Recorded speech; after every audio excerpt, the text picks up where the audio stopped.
Good morning students. तो कैसे हैं आप सब। मैं साहिल रावत, आपका इंग्लिश मेंटोर, स्वागत करता हूं स्टूडेंट्स आपका आज की क्लास में। तो चलते हैं सीधा क्लास की तरफ। ठीक है।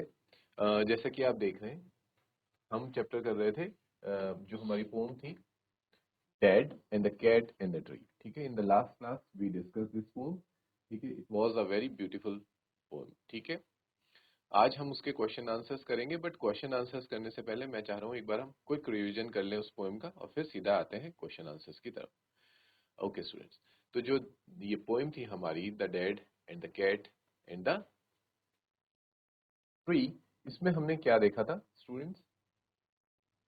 On a one fine morning, जो हमारी पोइट है, ठीक है, उनकी जो पेट है एक, and that is a cat, वो क्या होता है, वो एक बड़े से ट्री में, एक टॉल ट्री में जाके फंस जाती है। ठीक,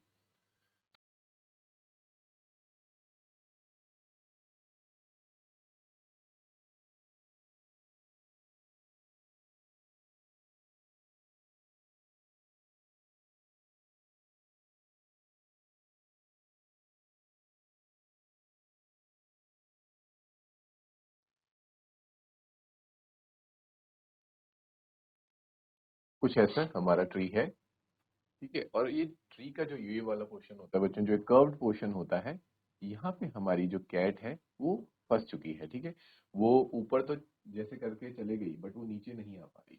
और जब पोएट ये देखती है तो वो क्या होती है, बहुत ज्यादा परेशान होती है। और इसी बीच कौन आते हैं, वहां आते हैं फैमिली के सबसे बड़े member, and that is dad. Dad क्या कहते हैं कि टेंशन लेने की जरूरत नहीं है, इसको मैं अभी निकालता हूँ। ठीक है, वो बहुत ओवर कॉन्फिडेंटली ये कहते हैं कि I am a very good climber, और मैं अभी तुरंत ही इसको पेड़ से नीचे ले आऊंगा क्लाइंब करके, and that is a child's play, मेरे लिए तो ये बच्चों का खेल है पेड़ पे चढ़ना। ठीक है, तो ये जो पूरी पोएम है बच्चों, वो यही एक्सप्लेन करती है कि इस तरह से जो फादर इतना ओवर कॉन्फिडेंटली इस बात को बोल देते हैं कि मैं नीचे ले आऊंगा, और वो बार बार लगातार फेल होते चले जाते हैं अपने सभी अटेम्प्ट्स में।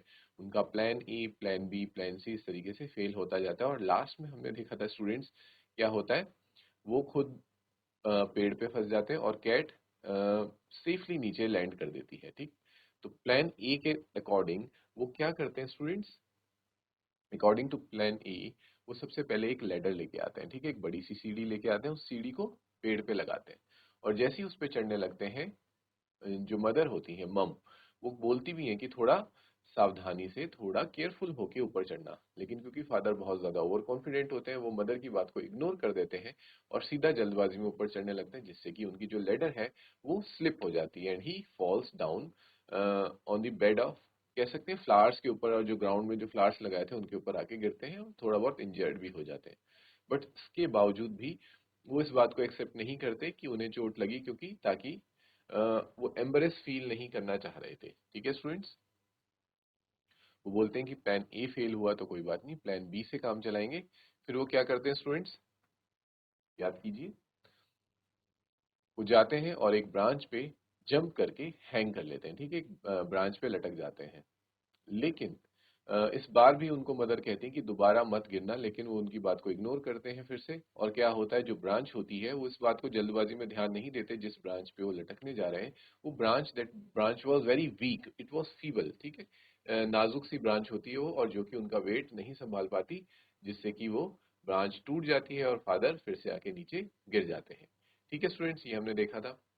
और अपनी मतलब कह सकते हैं इस इंसल्ट को छिपाते हुए वो कहते हैं कि कोई बात नहीं, प्लान बी फेल हो गया तो मैं अब प्लान सी पे काम करता हूँ।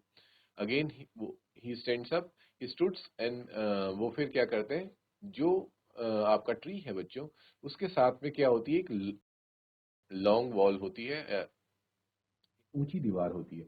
तो सबसे पहले वो दीवार पे चढ़ते हैं। ठीक है, ये वाला जो प्लान था उनका, ये फिर भी थोड़ा बहुत क्या कह सकते हैं आपकी दिमाग से इन्होंने काम लिया इस बार। वो पहले वॉल पे चढ़ते हैं, क्लाइंब करते हैं, और फिर वहां से एक छलांग मारते हैं पेड़ की तरफ। और वो छलांग कहाँ जाके लैंड करती है, वो लैंड करती है कैट के ऊपर, जहाँ कैट फंसी होती है वो वहीं जाके लैंड कर देते हैं। जिससे क्या होता है, कैट चिल्लाती है और कैट नीचे की तरफ कूद जाती है और सेफली नीचे पहुंच जाती है। और जबकि जो फादर है, डैड है, वो ऊपर ही फंस जाते हैं, और यहीं पे आके हमारी पोम खत्म हो जाती है, जिसपे पोएट ये कहती है कि अब तो she calls her father as poor dad. ठीक है, यानी कि बेचारे पापा अब ऊपर फंस चुके हैं, वो कैसे निकलेंगे नीचे, क्योंकि कैट तो आ गई नीचे, कैट कैन जंप। उसको मैंने बताया था बच्चों, उसके फीट में क्या होता है, शॉक एब्जॉर्बर्स होते हैं, जिससे कि उसको उतना ज्यादा झटका महसूस नहीं होता। लेकिन अब फादर को निकालना सबसे बड़ी परेशानी होने वाली है। ठीक है स्टूडेंट्स, तो यहाँ तक हमने इस पोएम को डिस्कस किया था। अब देखेंगे इसके क्वेश्चन आंसर्स को।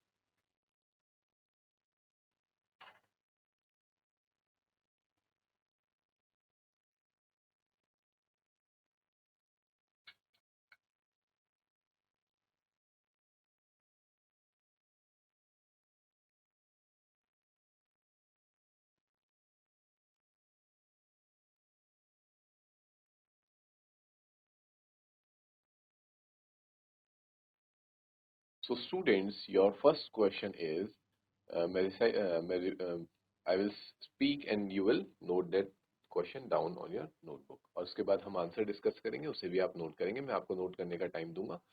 Then we will move on to the next question. Clear है students?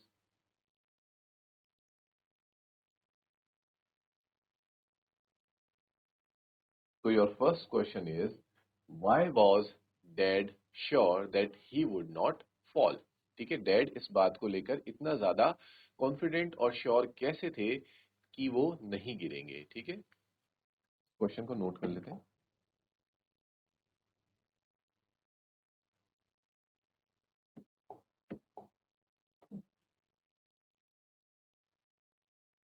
Why was dad sure that he would not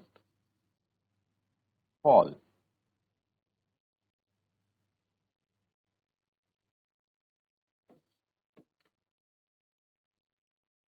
clear है स्टूडेंट्स? ठीक है, तो आंसर देखिए इसका, फिर साथ में नोट कर लीजिएगा। Dad was sure he would not fall, इतना तो आप क्वेश्चन से ही लिखेंगे। Dad was sure that he would not fall, यहां से आपका आंसर स्टार्ट होता है। Because he thought himself as a climber, उन्होंने क्या समझा कि शायद मैं एक बहुत अच्छा क्लाइंबर हूँ। ठीक है, भले ही वो क्लाइंबर है या नहीं है, इस बात की कोई श्योरिटी नहीं है, कोई गारंटी नहीं है, और हमें बाद में पता चल भी जाता है कि वो एक अच्छे क्लाइंबर नहीं थे। ठीक है, क्योंकि अगर वो अच्छे क्लाइंबर होते तो शायद कोई दूसरा आइडिया अपनाते या फिर कुछ ऐसे ट्रिक यूज करते जिससे कि वो इजीली बिना गिरे कैट को नीचे ले आते। लेकिन जो भी उन्होंने आइडियाज और प्लान्स यूज करे, वो हमेशा हर बार गड़बड़ ही हो रहे थे। इससे पता चलता है कि वो अच्छे क्लाइंबर नहीं थे, बट उनके माइंड में he was a good climber. And climbing on tree was a child's play for him, उनके दिमाग में क्या था कि पेड़ पे चढ़ना तो मेरे लिए क्या है बच्चों, बच्चों का खेल है। चाइल्ड्स प्ले फॉर हिम, उनके लिए पेड़ पे चढ़ना बच्चों का खेल था। तो इस वजह से उन्हें ये लगा कि मैं बिना गिरे पेड़ से कैट को निकाल ले आऊंगा। ठीक है स्टूडेंट्स, इस आंसर को आप फटाफट से नोट कीजिए, फिर बढ़ेंगे नेक्स्ट क्वेश्चन की तरफ।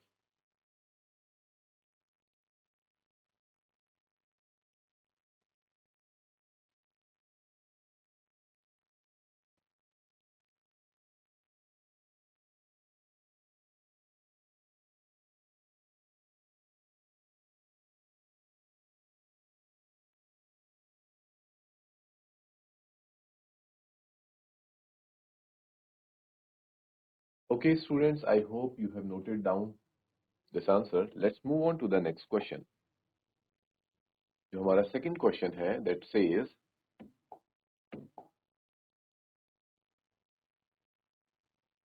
which phrase in the poem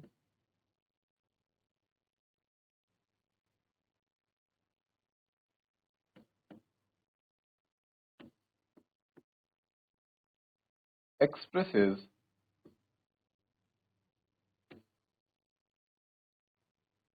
dad's self-confidence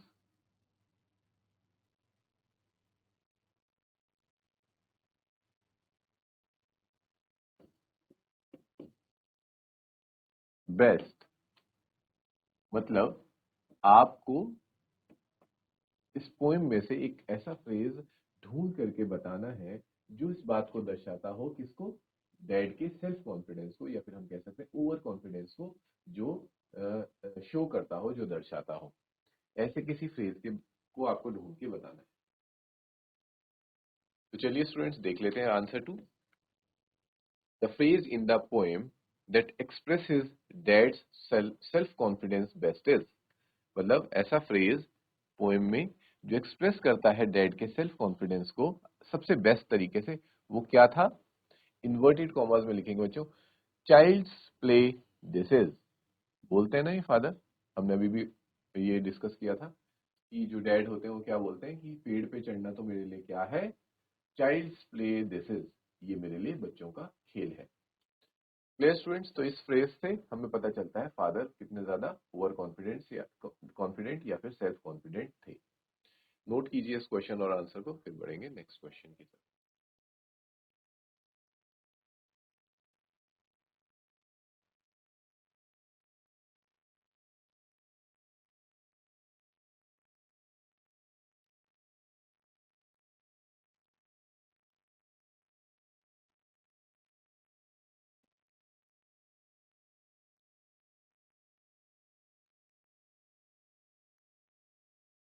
Okay, students, let's move to the next question. And your next question is describe plan A and its consequences. ठीक है, प्लान ए को बताइए कि डैड का plan A क्या था और उसके क्या नतीजे निकले। Clear students?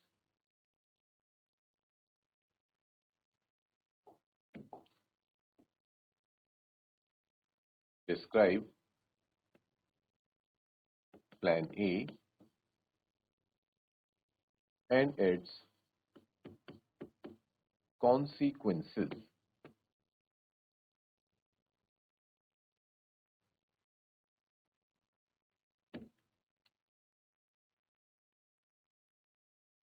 Let's discuss the answer. Plan A was to use the ladder in the climbing. ठीक है, प्लान ए के अकॉर्डिंग डैड ने क्या सोचा था कि मैं क्लाइंब करने के लिए किसका यूज करूंगा, लेडर का यूज करूंगा, यानी कि सीढ़ी का यूज करूंगा।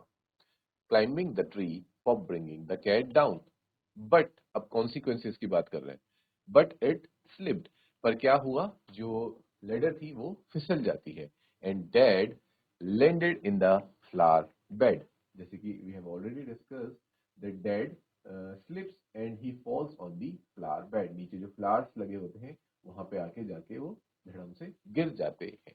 ठीक है स्टूडेंट्स, तो नोट कीजिए इस क्वेश्चन और इस आंसर को, then we will move to the next question.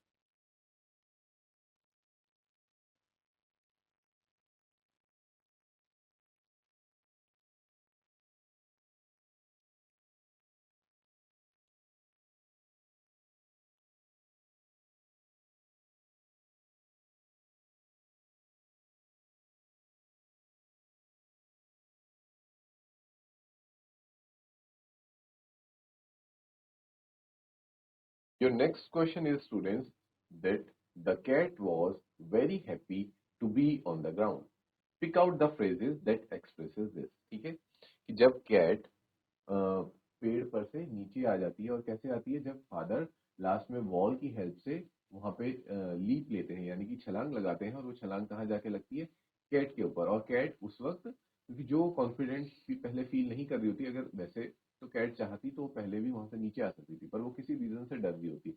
लेकिन जब उसके वो देखती है कि मेरे ऊपर फादर डैड आके गिरने वाले हैं और शायद गिरते भी हैं, तो वो डर के मारे वहां से छलांग लगा लेती है और सेफली ग्राउंड में आ जाती है। ठीक है, तो ये नीचे आके वो बहुत ज्यादा खुश भी होती है। तो हमें वो फ्रेजेस पिक करके बताने हैं जिससे हमें पता चलता है कि the cat was happy to be on the ground.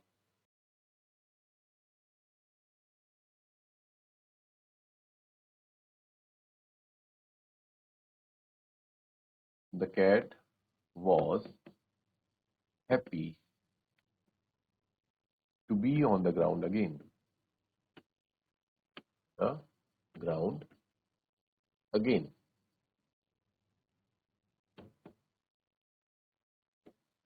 Pick out those phrases that show this.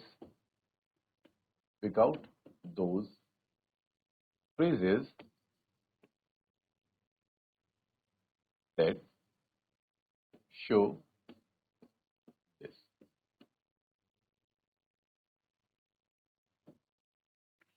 Okay students, तो देखते हैं इसका answer.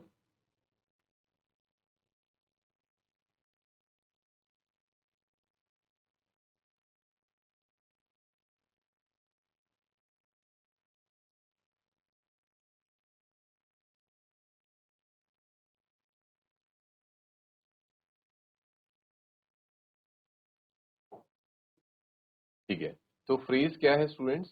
Please as punch to be. ठीक है, दिस फ्रेज शोज दैट कि कैट ग्राउंड में आकर बहुत ज्यादा खुश थी। कौन सा phrase? Please as punch to be. ठीक है, इसको नोट कीजिए।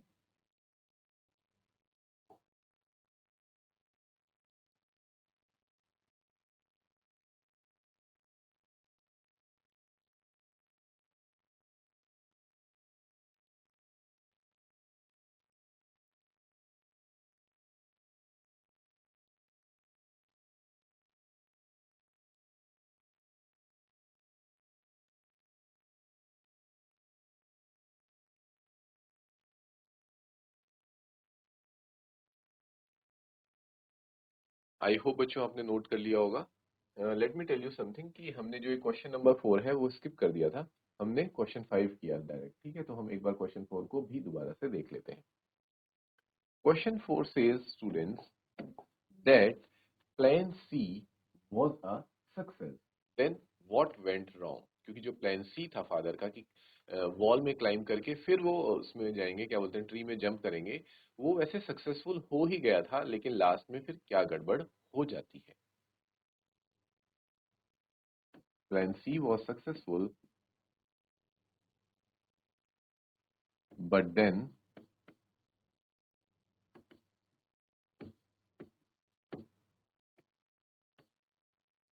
what went wrong?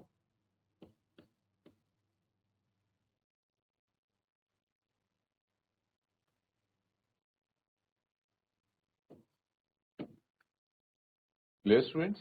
तो देख लीजिए इसका answer. Plan C was success as dad successfully jumped on the tree। ठीक है, प्लान सी सक्सेस था एक तरीके से, क्योंकि पहली बार डैड ने एक सक्सेसफुल जंप लगा दी थी ट्री पे and landed flat right on the cat. लेकिन वो और लैंड भी कहाँ किया उन्होंने? बिल्कुल एकदम फ्लैट, सीधे तरीके से, एकदम सही तरीके से उन्होंने लैंड किया। ठीक है, किसके ऊपर? कैट के ऊपर। उससे क्या हुआ? The cat gave a yell. Cat चिल्लाते हुए वहां से नीचे कूद गई and sprang on the ground. वहां से कैट नीचे कूद जाती है ग्राउंड में। बट गड़बड़ ये हो गई कि अब जो फादर थे वो ट्री में ही स्टक हो गए। The poor old dad struck on the tree. कि जो डैड है, अब वो कैट तो नीचे आ चुकी है, लेकिन जो डैड है वो ट्री में फंस चुके हैं। ठीक है बच्चों, ये गड़बड़ हो गई थी। वैसे प्लान सी सक्सेसफुल ही था। नोट कीजिए इस क्वेश्चन और इस आंसर को। Then we will move to the sixth question.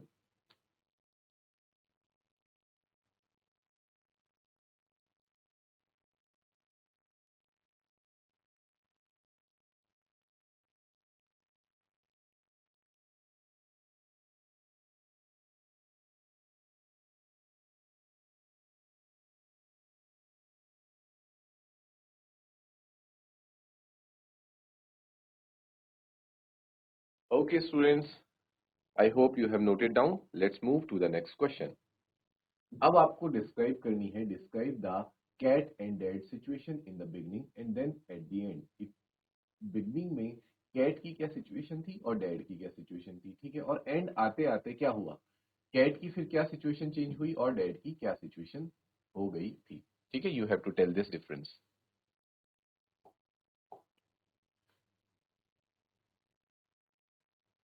Describe the cat and dad situation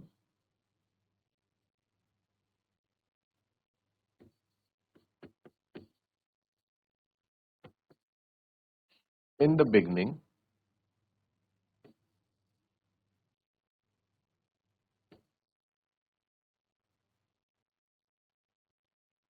and at the and.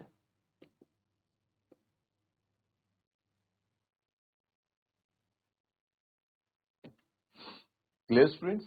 So let's see the answer. देखो बिगनिंग में क्या हुआ था, the cat was stuck on the tree and dad was trying his plans to bring it down. जो cat थी शुरुआत में वो स्टक हो रखी थी ट्री पे, क्लियर। और जो फादर थे, डैड थे, वो कोशिश कर रहे थे उसको नीचे लाने की, अलग अलग प्लान्स बना रहे थे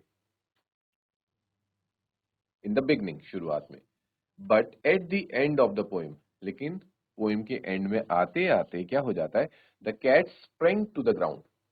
कैट तो नीचे कूद जाती है ग्राउंड में सेफली, ठीक है। ऐसा नहीं है कि उसको इंजरी होती है, बिल्कुल सेफली नीचे आ जाती है। But dad got stuck on the tree, लेकिन डैड क्या होता है, वो जाके ट्री पर फंस जाते हैं। तो मतलब एकदम रिवर्स सिचुएशन हो जाती है। पहले डैड नीचे थे, कैट ऊपर थी। अब कैट नीचे आ चुकी है और डैड ऊपर फंस गए हैं। ठीक है स्टूडेंट, समझ आया क्वेश्चन? इस क्वेश्चन को नोट कीजिए, उसका आंसर नोट कीजिए।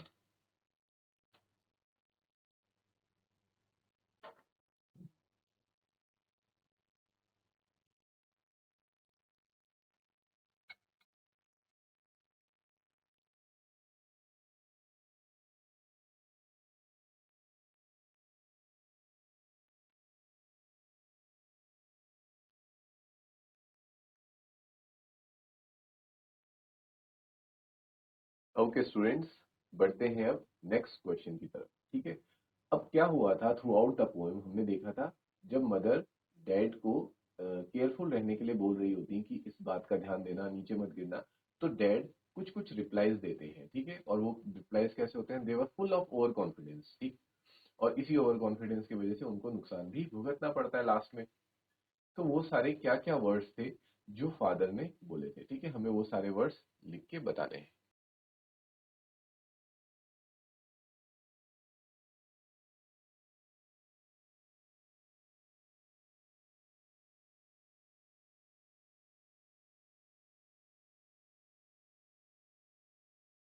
तो आपका क्वेश्चन है स्टूडेंट्स, व्हाई एंड व्हेन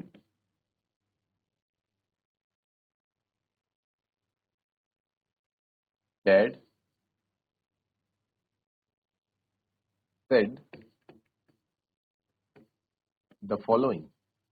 अब उन फॉलोइंग में एक एक करके हम सारे वर्ड्स को डिस्कस करेंगे कि डैड ने ये सारे वर्ड्स कब बोले और क्यों बोले। ठीक है, किस किस सिचुएशन में बोले थे उन्होंने वो वर्ड्स, और किस रीजन से बोले थे।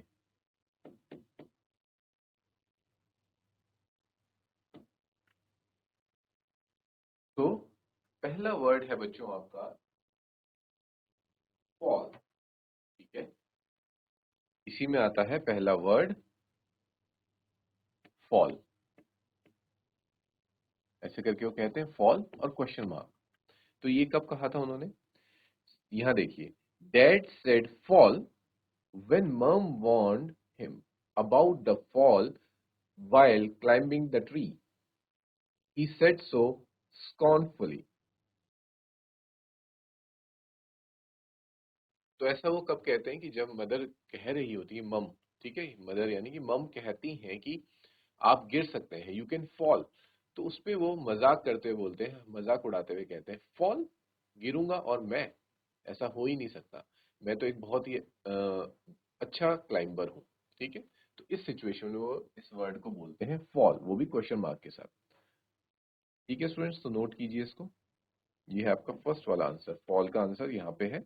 Then we will discuss the next word की जो और चीजें उन्होंने बोली होती है।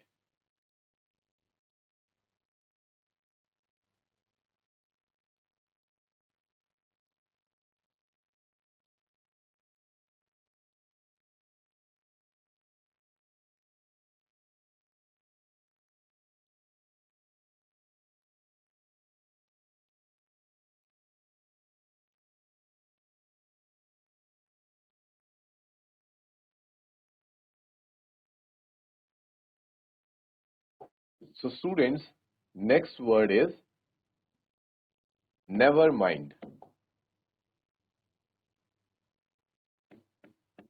नेवर माइंड, तो ये कब कहते हैं वो नेवर माइंड, चलिए देखते हैं। Dad said never mind when he falls from the ladder. जब वो सीढ़ी से गिर जाते हैं due to slip for the first time, जब पहली बार उनकी सीढ़ी स्लिप हो जाती है और वो नीचे गिर जाते हैं, he said so to make clear that everything is all right। और जब मदर और जो पोएट है हमारी वो परेशान हो जाती है कहीं फादर को चोट तो नहीं लगी, तब वो इस बात को कहते हैं कि नेवर माइंड, ताकि ये बताने के लिए कि सब कुछ ठीक ठाक है, मुझे कुछ भी नहीं हुआ। Then he speaks this word never mind. Clear? Note कीजिए इसे।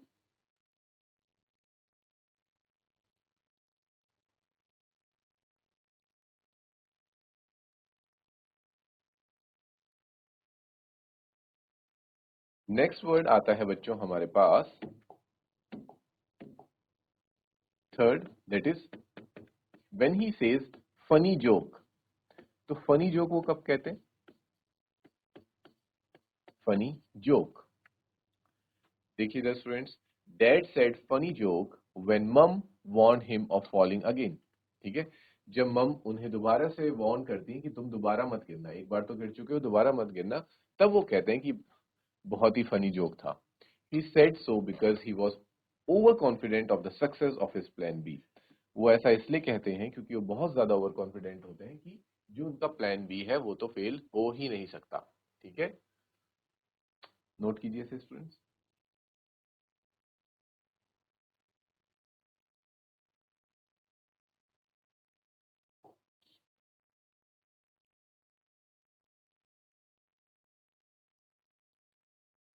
लास्ट वर्ड है स्टूडेंट्स जो वो कहते हैं, दैट इज रबिश।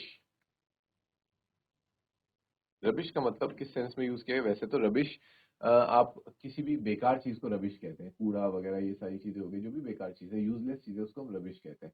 या फिर रबिश हम किसको भी कहते हैं, कई बार बकवास को भी कहते हैं। What rubbish are you talking, कि मतलब क्या बकवास कर रहे हो तुम। ठीक है स्टूडेंट्स, दैट इज रबिश। तो डैड रबिश कब कहते हैं? Dad said rubbish when mum asked him to stop else he will break his neck after his plan B failed. जब प्लान बी भी फेल हो जाता है डैड का, तो जब मदर कहती है कि अब तो रुक जाओ, ठीक है, अब मुझे ऐसा लग रहा है तुम अपनी गर्दन वर्दन तुड़वा के मानोगे, तब वो कहते हैं रबिश, क्योंकि थोड़ा गुस्से में भी आ चुके होते हैं कि उनका प्लान ए भी फेल हो गया, बी भी फेल हो गया, उधर से मदर भी लगी है कि रहन दो। तब वो थोड़ा गुस्से में बोलते हैं कि बकवास बंद करो। He said so because he thought that his plan C will work and he will climb the tree easily. क्योंकि उन्हें अभी भी उम्मीद होती है कि जो उनका प्लान सी है वो तो डेफिनेटली काम करेगा और वो क्लाइंब कर लेंगे इस ट्री को। ठीक है स्टूडेंट्स, नोट कीजिए।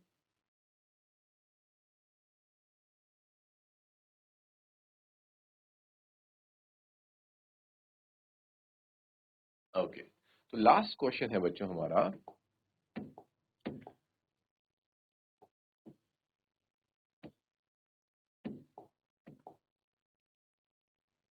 Did you find the poem humorous? क्या आपको ये जो पोएम थी वो मजाकिया लगी?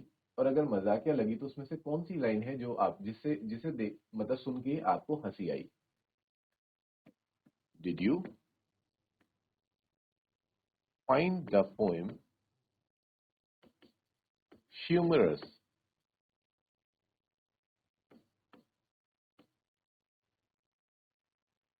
और वो लाइंस आपको बतानी है जिससे जो सुन करके या पढ़ करके आपको हंसी आई है।